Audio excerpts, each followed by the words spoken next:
Hello friends, NPA series में आप सबका स्वागत है। एनपीए सीरीज़ में हमने एनपीए के अलग अलग केस स्टडीज डिस्कस करी है। आरबीआई का जो मास्टर सर्कुलर है इसको प्रैक्टिकली किस तरह से इम्प्लीमेंट करना चाहिए, इसके लिए हमने काफ़ी एग्जांपल्स लिए हुए हैं और उसी सीरीज़ में ये पर्टिकुलर हमारा केस स्टडी नंबर है 23 नंबर। तो दोस्तों शुरू करते हैं केस स्टडी नंबर 23। और केस स्टडी शुरू करने के पहले सबको रिक्वेस्ट करता हूँ मैं कि अगर आपने मेरे यूट्यूब चैनल को अभी तक सब्सक्राइब नहीं किया है तो I will request everyone to subscribe my YouTube channel CA Parikshit बता दें and press bell icon button. तो दोस्तों शुरू करते हैं case study number 23।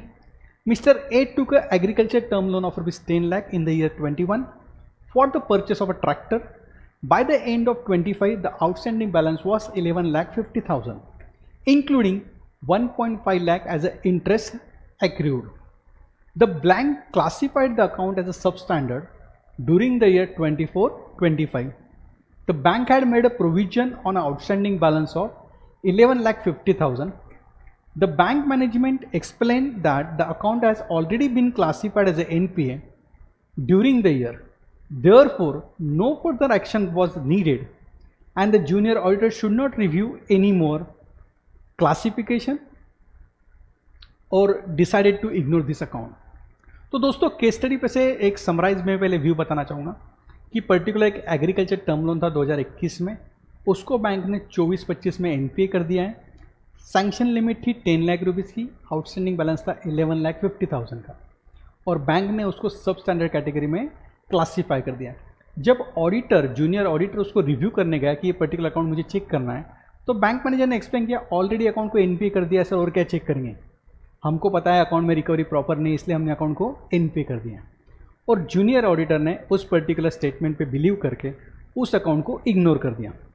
Now question is कि क्या हमें कोई अकाउंट अगर बैंक ने ऑलरेडी एनपीए कर दिया है तो उसे चेक करना ज़रूरी है क्या, या फिर कि जो अकाउंट ऑलरेडी एनपीए क्लासीफाई हो गए बस बैंक ने क्लासीफाई कर दिया, आवर ड्यूटी इज़ ओवर। तो दोस्तों यहाँ पे मैं मोर फोकस करना चाहूँगा कि हमेशा याद रखो कि कोई भी अकाउंट एनपीए में क्लासीफाई किया है बैंक ने तो बैंक ने प्रॉपर क्लासिफिकेशन किया है क्या नहीं, ये चेक करना जिम्मेदारी हमारी है।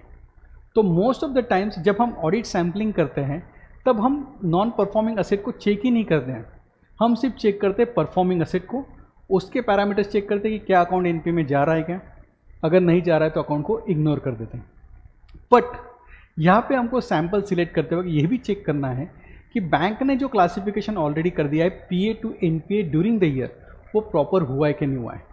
तो यहाँ पे मेरा ओपिनियन है कि जूनियर ऑडिटर का जो व्यू था कि हमें अकाउंट चेक नहीं करना चाहिए, that is not a proper.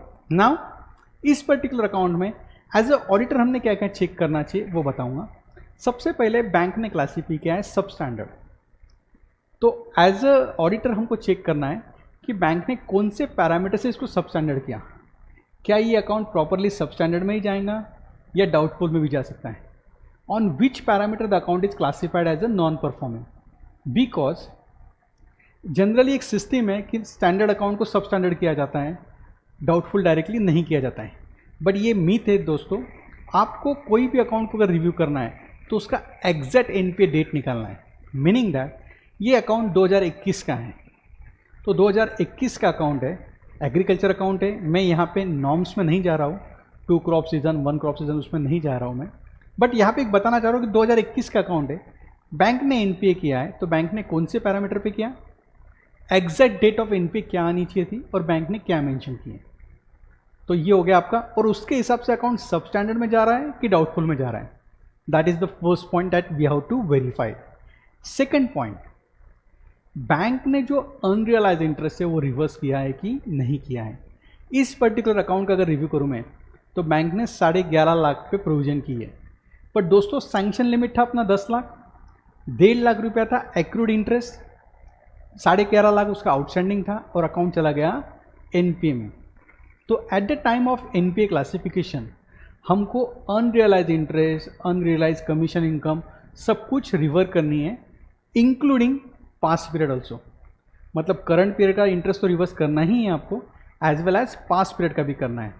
तो यहाँ पे अगर ओवरऑल ऊपर के ऊपर सिचुएशन देखूँ मैं तो 10 लाख रुपए आउटस्टैंडिंग सैंक्शन लिमिट था, 11.5 लाख रुपए आउटस्टैंडिंग बैलेंस है, 1.5 लाख एक्रूड इंटरेस्ट है, तो 1.5 लाख आपको अनरियलाइज इंटरेस्ट में करना चाहिए, मीनिंग दैट उतने रुपये से आपकी इनकम कम करनी पड़ेगी। और जो प्रोविजन करनी है वो आपको 10 लाख रुपए पे करनी है।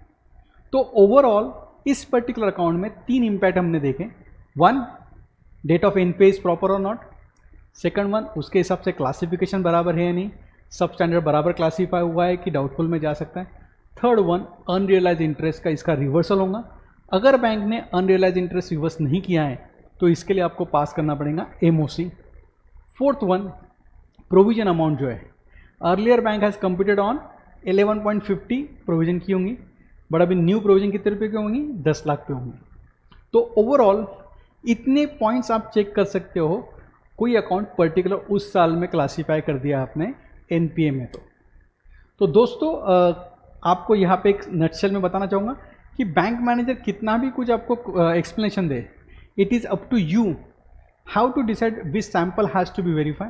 और जो भी आप सैंपल ले रहे हैं उसको नोटिंग प्रॉपरली करिए और एंड तक उसको चेक करिए कि सब जो आरबीआई का मास्टर सर्कुलर है उसके रेगुलेशन जो है प्रॉपरली फॉलो हुए कि नहीं हुए। बैंक की जो सीबीएस सिस्टम है वो प्रॉपरली उसकी इफेक्ट दे रही है नहीं दे रही है, बिकॉज अगर सीबीएस सिस्टम प्रॉपर इफेक्ट नहीं दे रही है तो it will be the lacuna in the CBS system और सभी अकाउंट में इसका इम्पैक्ट आ सकता है। तो अगर इस तरह से कोई इम्पैक्ट आ रहा है कि अनरियलाइज इंटरेस्ट रिवर्स नहीं हो रहा है तो you have to increase the sample और उसके बाद आपको आपका ओपिनियन देना है फिनेंशियल स्टेटमेंट पे। So friends, thank you so much for watching this NPA case study number 23। इसी तरह से मेरी डिफरेंट केस स्टडीज देखने के लिए सबको रिक्वेस्ट करूंगा subscribe to my YouTube channel and run the playlist of NPA series. इसी तरह से मैंने बैंक ऑडिट के लिए bank audit series, LFAR series, advances verification series, ये भी मेरे यूट्यूब चैनल पे अवेलेबल है। Friends, thank you so much for watching this video. Thank you so much.